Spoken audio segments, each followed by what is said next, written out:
What's up, guys? It's Mike. It's Jen. It's the end of Jackie Chan. Not yet. Apparently. Soon. Well, this is according to a new article in This Week in Asia. This is a theory that Hong Kong superstars are going to be no more. Yeah. I mean, who do we know now as a Hong Kong superstar? Jackie Chan. They consider Jet Li it's Jet Li. Jet Li's not Hong Kong. Jet Li's a mainland star. Man.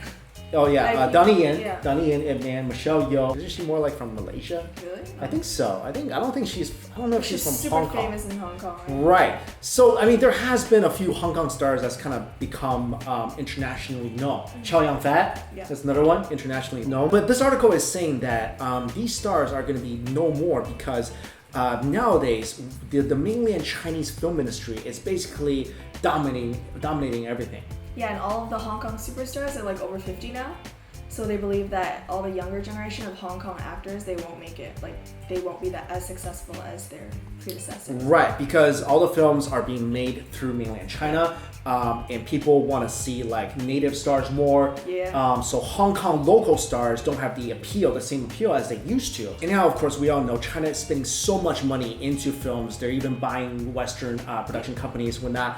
And what they're saying is that, okay, they are going to attract a lot of Hong Kong stars to partake in these films because that's where the money is. Yeah, as long as they remain patriotic to China. And then, but these films, they don't really travel well outside of China. So you're not going to get a lot of these international icons like Jackie Chan and Chow Yun-fat like you used to. And so, like you said, I mean, after these guys are kind of fading away, who's next? Yeah. And it's really hard for a Hong Kong star to be a global phenomenon. Like some of the biggest Hong Kong stars when I was growing up, you know, Andy Lau, Liu Dehua, Guo Fucheng, Aaron Kwok. These guys are just like, they're really well known in Hong Kong. They're really well known in mainland China. No one knows them here. Yeah, that was when like Hong Kong cinema was actually really popular and strong. Right. And now it's not so much anymore because that time Hollywood would like hire all of those Hong Kong actors to become like A-list actors in Hollywood. Yeah. And now they're like attracted to the actors and actresses in China instead. So Right. the Hong Kong industry is just like, yeah. And also, when the Chinese film do not have a international appeal, then your household names are just household names in Asia or in China and not in the US. So how can these Hong Kong or even mainland actors make their way here? Yeah. I don't completely agree with this because I feel like one way is that because China is buying into Hollywood, I think a Chinese company now owns all of AMC. I think another Chinese company, or the same company owns Lionsgate. A lot of these big production companies are now owned by Chinese people. So they're able to exert more, I feel like, personalities into these films that are more Chinese.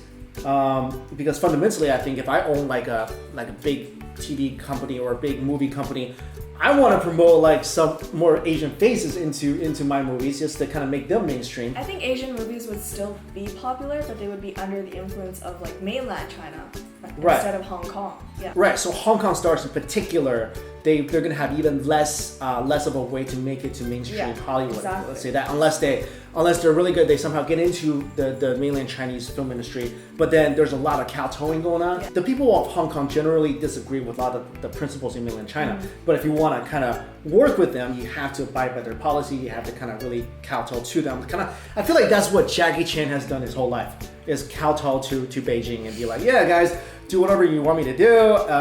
Chinese people they can't control freedom. I mean, they don't know what to do with freedom. They can't think for themselves. I mean, he actually said these things. So unless they do this, they really don't have a chance to make it overseas anymore. Yeah, that's true. And it's not like there aren't any popular Hong Kong stars right now who are like considerably young. It's just that they haven't gone popular on a global scale. But you know what? I feel like nowadays with the rise in social media, digital media, I think that that's a different avenue for them to become bigger.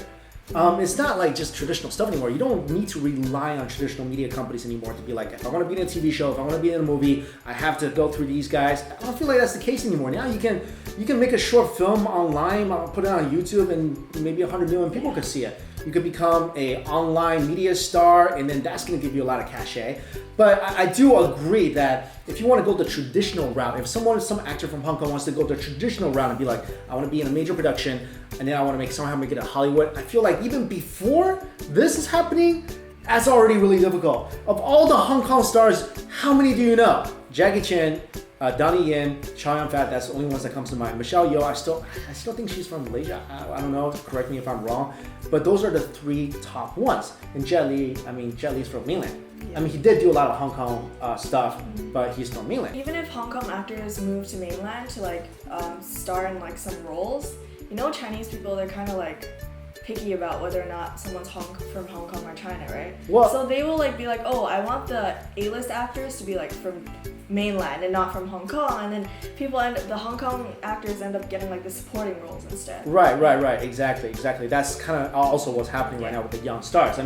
Before with the big name stars, they can kind of be like, all right, you know what, I can handle these main roles because Mainland people, they know who I am. But with the younger stars, that is becoming a problem. So you might be seeing the last of the major Hong Kong stars, at least in like major Hollywood productions and such. So people always say, let me ask you, do I look like Jackie Chan? Yes. Really? Yeah.